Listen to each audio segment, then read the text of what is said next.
আমার সাথে আপনার কি এগ্রিমেন্ট হয়েছে, কথা হয়েছে, সেটার বেসিসটা হলো এইটা হলো আমরা জনগণের সামনে দক্ষিণ প্লাজায় বসে অন রেকর্ড সবার সামনে বসে 33টা দল সই, যদিও কিছু দল পরে সই করেছে, যাই হোক, বা কেউ আগে করতে চায়নি পরে করেছে। তো আমার বলার কথা হলো যে দেখুন, যেটা নিয়ে আলোচনা হলো, আমরা বললাম যে এইটার বেসিস অনুযায়ী তাহলে আমরা সংবিধান সংশোধন একটা বিশেষ কমিটি করে আমরা আলোচনা করি, আলোচনার মাধ্যমে তো এটা হয়েছে, তো নোট অফ ডিসিশনগুলো আলোচনা করে আমরা করবো, কারণ আমরা তো এটাকে ফুললি আপহোল্ড করতে চাচ্ছি।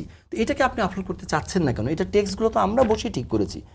আচ্ছা, সেটাই যদি হয় তো দেখা যাচ্ছে যদি মানে কথাবার্তার পরে সারা জাতি তো দেখতেছে কে কেন এটাকে অবৈধ বলছে, এখানে 47টা থেকে 30টা এনে নোট অফ ডিসেন্ট ছাড়া তাহলে এটা জাতীয় প্রতারণা কেন হবে না?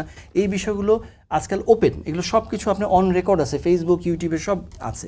এই জন্য আমি বলতে চাচ্ছি যে জিনিসটা অনেকটা এরকম যে আমার পছন্দ হলে আমি ঠিক আছে আমি মেনে নিচ্ছি, না হলে নাই। তো না হলে যদি নাই হয় তাহলে আপনার এক্সপ্লেনেশনটা কি?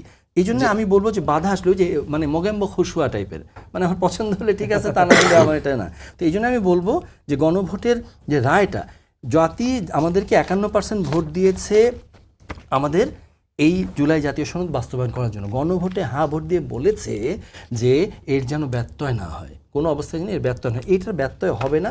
বাংলাদেশ জাতীয়তাবাদী দল বিএনপি এটাকে 100% আপহোল্ড করে, এটা যেভাবে আছে সেভাবেই।